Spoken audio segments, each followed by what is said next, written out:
नरेंद्र मोदी जी को जो कानून लाने थे वो नहीं लाए। नरेंद्र मोदी जी को जो बलात्कार लड़कियों हमारी बहनों के साथ हो रहा है उस पर कानून लाना चाहिए था। नरेंद्र मोदी जी को जनसंख्या नियंत्रण पर कानून लाना चाहिए था, ये नहीं लाए। बिना मांगे थोप दिया गया सब औरों को। अब क्या चाहते हैं समाजवादी पार्टी वाले, क्या युवजन सभा का राष्ट्रीय अध्यक्ष जाकर चुनाव आयोग बना दिया जाए? बच्चा देश की सेवा के लिए, एक बच्चा राष्ट्रीय स्वयंसेवक संघ के लिए, एक बच्चा माता पिता की सेवा के लिए और एक बच्चा जो है नेतागिरी के लिए होना चाहिए। देश के प्रधानमंत्री के कोई बच्चे नहीं हैं, पूर्व प्रधानमंत्री अटल बिहारी वाजपेयी के कोई बच्चे नहीं हैं, विपक्ष के सबसे बड़े नेता श्री राहुल गांधी के कोई बच्चे नहीं हैं, उत्तर प्रदेश के मुख्यमंत्री योगी आदित्यनाथ के कोई बच्चे नहीं हैं, संघ के जो मोहन भागवत जी हैं उनके कोई बच्चे नहीं हैं, शादी नहीं किए हैं। मोदी के हैं कि नहीं बच्चे? नहीं तो मैं दो बताऊं गोद जो लिए हैं इसने, पहला हम गौतम अडानी और दूसरा अंबानी। अखिलेश यादव जी की हार को बौखला गए अपनी हार को देखते हुए, और 27 में भी ये हारेंगे क्योंकि इनके पास कोई जनादेश नहीं बचा है। पेपर ही चल रहा, कदम फेल हो गए, फेल कर दिया। अभी एक तरफ तो आप विरोध कर रहे हैं बीजेपी का, तो बीजेपी का विरोध मतलब योगी का विरोध। मोदी को यही सोच समाज हिंदू राष्ट्र के नाम से, कभी अखंड भारत के नाम से, कभी नफरत फैलाने के नाम से उसी मोदी की चाटुकारिता करता था। तब चुनाव आयोग कहाँ था जब आपने अपनी पत्नी को निर्विरोध कन्नौज से सांसद बना दिया था? आज क्यों नहीं कहते यूजीसी में यही पंडित ठाकुर समाज कि मोदी है तो मुमकिन है? आज के समय इतनी महंगाई है, इसी सरकार में इतनी महंगाई हुई है कि 4 बच्चा पालना आम बात है क्या? मैंने ऐसा नीच, ऐसा निर्लज प्रधानमंत्री पहले कभी नहीं देखा। जो काटने और छाटने बांटने वाली बात करेगा वो अब इस देश से नष्ट नाबूद हो। जो शिक्षा मंदिर है उसको तोड़े हैं और ठेके शराब के और हुक्का बार खोले हैं, तो पहले तो देश से भाजपा को पूरी तरीके से नष्ट नाबूद करना पड़ेगा। अगर ये दरिंदे सत्ता में बैठे रहे तो सिर्फ और हिंदू मुस्लिम के अलावा और कुछ नहीं होगा।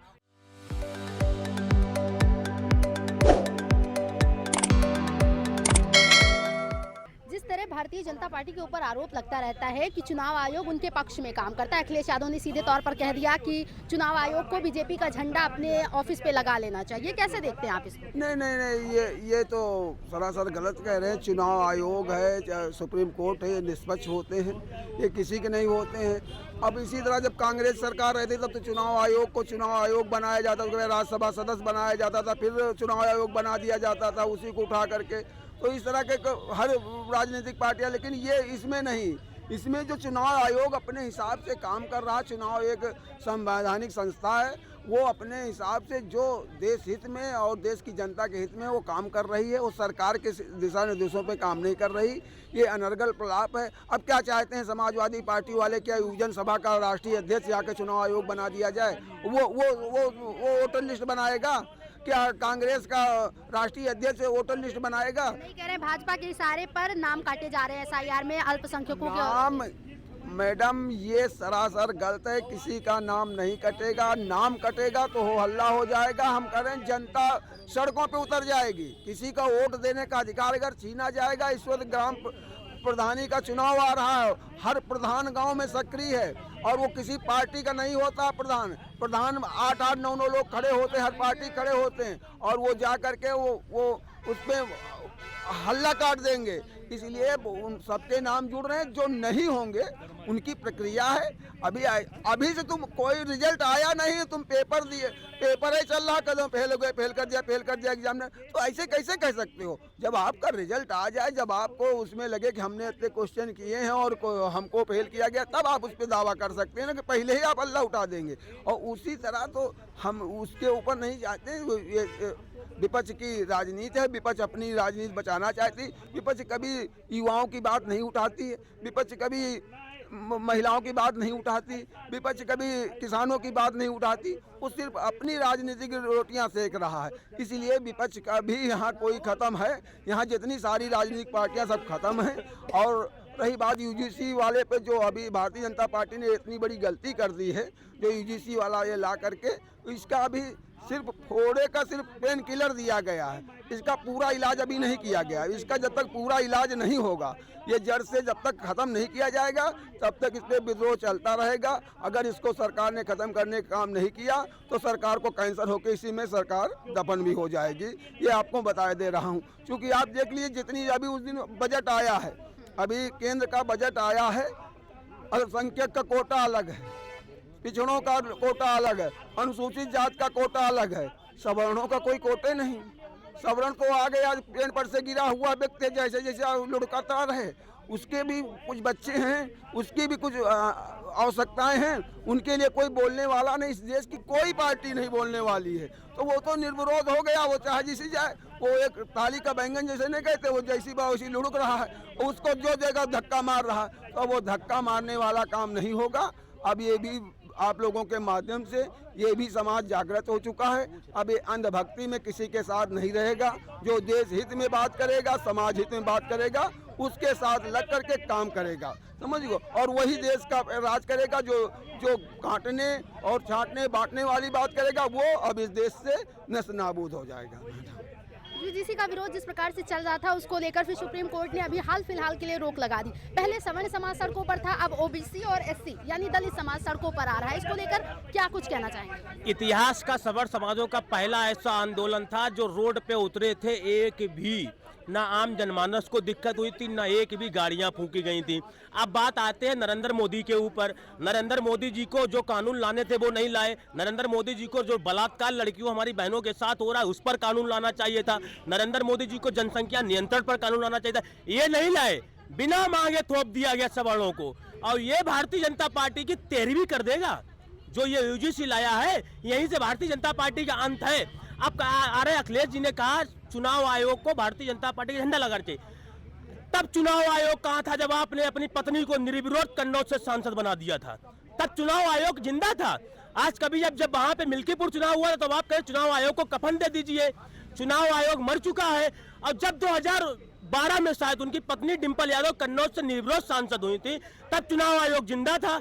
अखिलेश यादव जी की हार को बौखला गए अपनी हार को देखते हुए, और 27 में भी ये हारेंगे क्योंकि इनके पास कोई जनादेश नहीं बचा है। अब भारतीय जनता पार्टी ने जो ये यूजीसी पे जो लाया है, अब जो लोग सुप्रीम जो कहते हैं संविधान को मानते हैं, आज जो लोग सड़कों पर उतर रहे हैं वो संविधान की दुआई दिया करते थे। क्या सुप्रीम कोर्ट संविधान से नहीं चलता है क्या? अगर संविधान को आप मानते हो तो सुप्रीम कोर्ट के आदेश को ही मानो। 9 मार्च तक इंतजार करिए, 9 मार्च को जो फैसला उसके बाद आप आंदोलन करिए। आप सुप्रीम सरकार के खिलाफ नहीं, आप सुप्रीम कोर्ट के खिलाफ आंदोलन कर रहे हो। अभी आपने कहा कि अखिलेश यादव ने इस पर आरोप लगाया, और कहा अभी आपने एक बात और कही कि अखिलेश यादव 27 में भी नहीं आएंगे। लेकिन जिस तरह से बीजेपी का विरोध किया जा रहा है यूजीसी के जरिए, तो क्या लगता है अगर अखिलेश नहीं आएंगे, बीजेपी नहीं आएगी, तो किसको मौका मिलेगा? योगी आदित्यनाथ। अभी एक तरफ तो आप विरोध कर रहे हैं बीजेपी का, तो बीजेपी का विरोध मतलब योगी का विरोध? मोदी का विरोध। किसी की बीजेपी किसी एक नेता की नहीं है ना। नरेंद्र मोदी जी सवर्णों की बनाई हुई पार्टी पे आज प्रधानमंत्री हैं। पूजनीय स्वर्गीय भारत रत्न अटल बिहारी वाजपेयी जी की कृपा से नरेंद्र मोदी जी प्रधानमंत्री बने हैं। तो ये विरोध यहाँ पर नरेंद्र मोदी जी सनातन, देखिए योगी जी जो कहते हैं वो करते हैं। योगी जी अगर हिंदुत्व की बात करते हैं तो बाजार पे जाके टोपी नहीं पहनते हैं। नरेंद्र मोदी जी हिंदुत्व की बात करते हैं, बाजार पे जाके टोपी भी पहन लेते हैं। तो जो योगी जी जो करते हैं वो करके दिखाते हैं। तो अब रही बात 2027 का चुनाव, तो 27 में योगी जी को जो जनता चुनेगी वो निश्चित रूप से योगी जी को चुने, क्योंकि विपक्ष उत्तर प्रदेश का सबसे निकम्मा विपक्ष है। आप बताइए 9 साल में विपक्ष ने कितने आंदोलन किए विधानसभा में? जब समाजवादी पार्टी सत्ता में थी तो इसी भारतीय जनता पार्टी के जो उसमें प्रदेश अध्यक्ष हुआ करते थे केशव मौर्य, सत्ता की नाक में दम कर दिया था अखिलेश यादव की। इतने आंदोलन किए थे अखिलेश यादव ने। कितने आंदोलन किए आप बताइए? दिल्ली में विपक्ष के जो नेता है राहुल गांधी, उन्होंने दिल्ली में कितने आंदोलन किए? विपक्ष खुद निकम्मा है। विपक्ष बात नहीं करेगा। विपक्ष सदन में क्यों नहीं आवाज उठाता है? देश में बहन बेटियों के साथ बलात्कार होता है, उनके ऊपर एक कानून होना चाहिए। क्यों विपक्ष आवाज नहीं उठाता है? अभी जनसंख्या नियंत्रण की आपने बात कही, इससे पहले एक नेता का बयान आता है जब वो कहते हैं अगर कोई तीसरा बच्चा करेगा तो उसको 21,000 रुपए दिया जाएगा, चौथा बच्चा करेगा तो 35,000 रुपए दिया जाएगा। शायद आपने ये बयान सुना होगा। नेता जो बयान देते हैं पहले उनसे पूछो उनके कितने बच्चे हैं? क्या उनके 4 बच्चे हैं? ये मैं बता रहा हूँ, ये सारे नकली सनातनी है जो बयान देते हैं न्यूज पे आके। ये नकली सनातनी है। इनके बच्चा क्या 4 है? आज के समय इतनी महंगाई है, इसी सरकार में इतनी महंगाई हुई है कि 4 बच्चा पालना आम बात है क्या? जिनके बच्चे जो कह रहे हैं बयान उनके 4 बच्चे हो तो वो दूसरे को सलाह दें। जिस तरह से कह रहे हैं कि देखिए हिंदू है, अभी वो जनसंख्या नियंत्रण कर रहा है, लेकिन मुसलमानों के बहुत बच्चे हैं। तो जिस प्रकार से वो कह रहे हैं अगर हिंदू राष्ट्र बनाना है तो हिंदुओं को इतने बच्चे पैदा करने चाहिए कि उनकी बराबरी कर सके। और अभी उस नेता ने जो बयान दिया है, शायद बजरंग दल के नेता हैं, तो उन्होंने सीधे तौर पर कहा है कि जनसंख्या बढ़ाइए तभी देश हिंदू राष्ट्र घोषित हो पाएगा और हम मुसलमानों का बराबरी कर पाएंगे। देखिए मैडम जी, ये सिर्फ बहकाने की बात है। औरैया के रविंद्रपाल उर्फ दारा सिंह नाम सबने सुना होगा।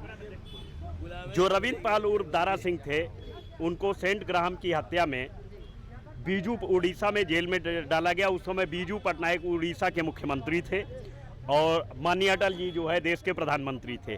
और वही सेम अपराध जो है आनंद मोहन का बिहार में, दोनों के केस एक हैं। आनंद मोहन बाहर हैं और आज तक रविंद्रपाल उर्फ दारा सिंह को बेल तक नहीं मिल सकी। ये नेता जो बढ़ा करके बच्चों को और उनके ज़िंदगी के भविष्य को दांव पर लगा देंगे, उनके गरीब आदमियों के बच्चे जो थोड़ा उठ करके जाएंगे, उनको कभी हिंदू मुसलमान के नाम पर, कभी किसी नाम पर, कभी किसी नाम पर लड़ा देंगे। ये एक भी नेता का बच्चा अगर किसी भी लड़ाई में मारा गया हो तो बता दें, जहां भी मारे जाते हैं वह जनता के आम आदमी के साधारण परिवारों से या मध्यम वर्गीय लोग मारे जाते हैं। इस चीज़ को बहुत अच्छे से इस देश की जनता को समझना होगा। देश की जनता को समझना होगा कि प्रजातंत्र के नाम पर जो अधिकार तंत्र इस देश में कायम है, सिर्फ मूर्ख बनाया जाता, हमें एक दिन का बादशाह बनाया जाता, हमें वोट वापसी का अधिकार क्यों नहीं? जब पार्टी अपना समर्थन वापस करके सरकार गिरा सकती है, तो हम अपना वोट वापस करके विधायक या सांसद को क्यों नहीं गिरा सकते? मुद्दा आपका था जनसंख्या नियंत्रण का।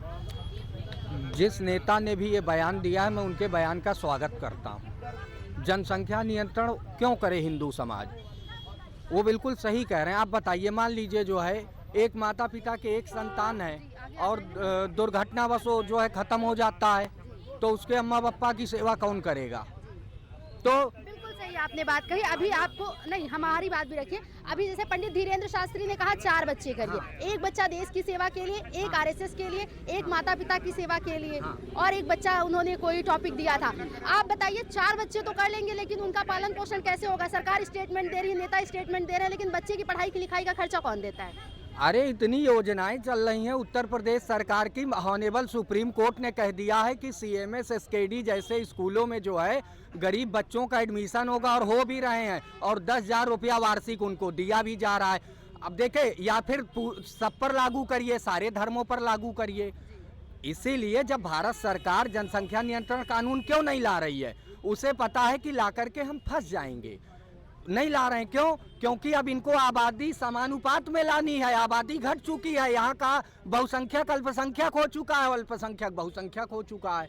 इसलिए ये कानून जो है ला नहीं पा रहे हैं। और जिसने भी बयान दिया, बहुत अच्छा बयान दिया है। एक बच्चा देश की सेवा के लिए, एक बच्चा राष्ट्रीय स्वयंसेवक संघ के लिए, एक बच्चा माता पिता की सेवा के लिए और एक बच्चा जो है नेतागिरी के लिए होना चाहिए। आप मानते हैं? एक मिनट, हाँ जी हाँ, आपकी शादी हो गई?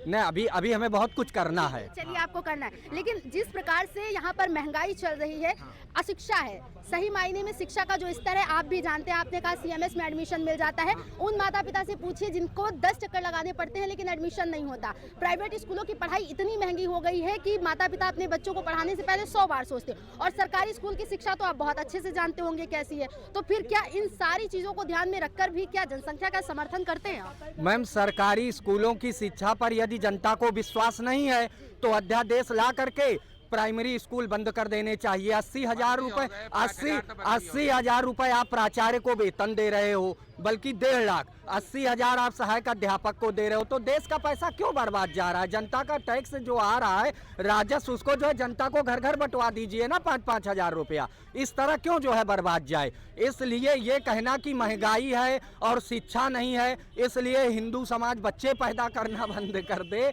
तो ये बिल्कुल हास्यास्पद बात लगती है। और ये उनको, और तब ये प्रश्न कहाँ चला जाता है, जब इनसे आयुष्मान कार्ड इस बैकग्राउंड पे बनाया जाता है कि उन्हीं का बनेगा जिनके राशन कार्ड में 6 से अधिक लोग होंगे। अब बताइए, जिन माँ बाप के एक ही बेटा है वो तो आयुष्मान से भी वंचित हो गए, और जिनके घर में 8 संतानें हैं उनको आयुष्मान का इलाज मिल रहा है। तो अब हमने क्या बताया आपको कि यहाँ का बहुसंख्यक अल्पसंख्यक हो चुका। भाई साहब का जवाब ले लीजिए। इनसे पूछिए कि जिन लोगों ने शादी नहीं किया होगा उनके ऊपर क्या प्लांटी मारेंगे। अनिवार्य नहीं है, कंपलसरी। भारत का कोई भी कानून किसी पर जबरन नहीं लादा जा रहा है।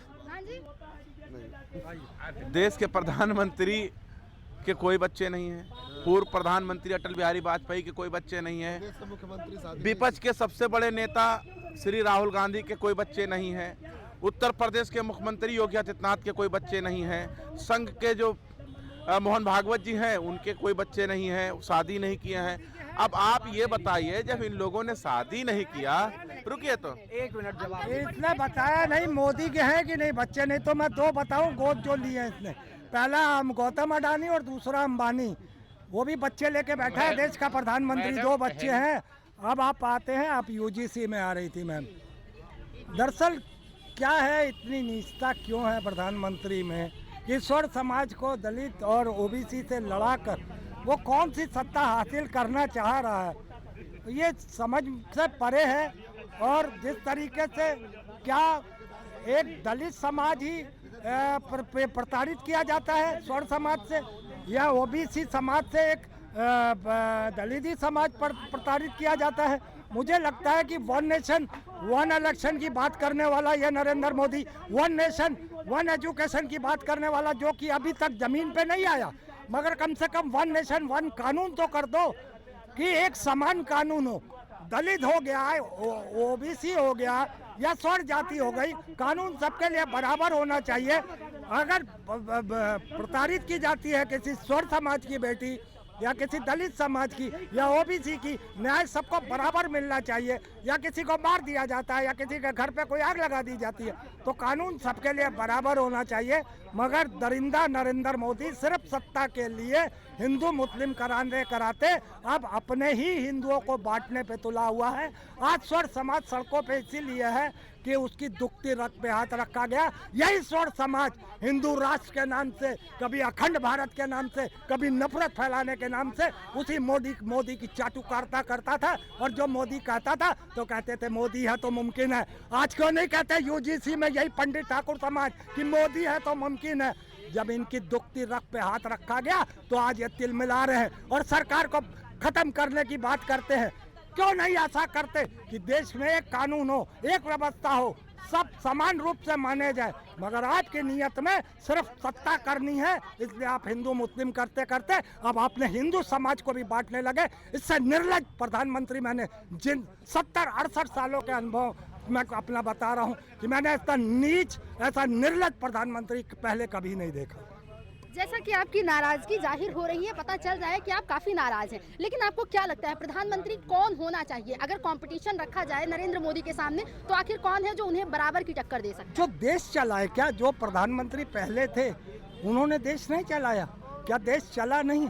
मगर मैं सवाल यहाँ ये नहीं कर रहा हूँ कि बीजेपी में तो अटल बिहारी वाजपेयी भी थे, क्या वो प्रधानमंत्री काबिल प्रधानमंत्री नहीं थे? उन्होंने भी तो सत्ता अपने समय में कितने समय तक रखी, सरकारें चली। ये ठीक है कि कॉन्सेप्ट उनका भी हिंदू मुस्लिम का था, उनका भी बंटो वाली बात थी, मगर उतना सब कुछ नहीं था जितना इस सरकार में हो रहा है। तो कहने का ये मतलब आप विकल्प कह रही हो, तो मुझे लगता है विकल्प से पहले देश में बदलाव बहुत जरूरी है। क्योंकि अगर ये सत्ता में रहेंगे तो आपको सिर्फ हर तरफ हिंदू मुस्लिम के बाद अब हिंदुओं को बांटने की बात, या बटोगे तो कटोगे, या तुम्हारी बेटी उठा ले जाएंगे, या मंगलसूत्र तुम्हारा उठा ले जाएंगे। तो इस तरीके के स्लोगन से ये सरकार चलेगी। आपसे इनसे बात करो ना कभी भी शिक्षा, रोजगार, स्वास्थ्य, नौकरियां, महंगाई, सुरक्षा पे, तो क्या कभी ये बोलते हैं? कभी इन्होंने आज से 2014 से लेके या प्रदेश स्तर पर, चूंकि मैं उत्तर प्रदेश का नागरिक हूँ और कांग्रेस का एक सिपाही भी हूँ, तो मैं पूछना चाहता हूँ 2017 से योगी आदित्यनाथ ने, अभी ये लोग कहते हैं, इनकी भाषा में समझाता हूँ, ये बड़ा अमृतकाल और ये उस टाइप के बड़े धार्मिक नाम रखते हैं। तो इन लोगों ने क्या किया है? जो शिक्षा मंदिर है उसको तोड़े हैं और ठेके शराब के और हुक्का बार खोले हैं इन लोगों ने। पढ़ाई का माध्यम जो शिक्षा मंदिर है, आप जाइए प्राइवेट में शिक्षा लीजिए, आपकी औकात नहीं है तो आप अपने बच्चों को घर बैठाइए। सरकारी स्कूल बंद कर दिया, हजारों की तादाद में बंद कर दिए। ये क्या करेंगे देश का उद्धार? ये सब मैम बेकार की बात है। मुझे लगता है जो आपने सवाल किया था अभी थोड़ी देर पहले, किसको प्रधानमंत्री होना चाहिए, तो पहले तो देश से भाजपा को पूरी तरीके से नस्तो नाबूद करना पड़ेगा, स्टेट लेवल पे भी और केंद्र लेवल पे भी, तभी हम बदलाव कर सकते हैं। अदरवाइज मैं आज के इसी चैनल पे आपके कह रहा हूँ, इसी तरीके से हम अपनी लड़ाई लड़ते रहेंगे सड़कों पर। अगर ये दरिंदे सत्ता में बैठे रहे तो सिर्फ और हिंदू मुस्लिम के अलावा और कुछ नहीं होगा। आ जाओ, आगे आ जाओ, आगे आ जाओ, आगे आ जाओ। क्या बोला है तो फिर हम तुमको जवाब दें।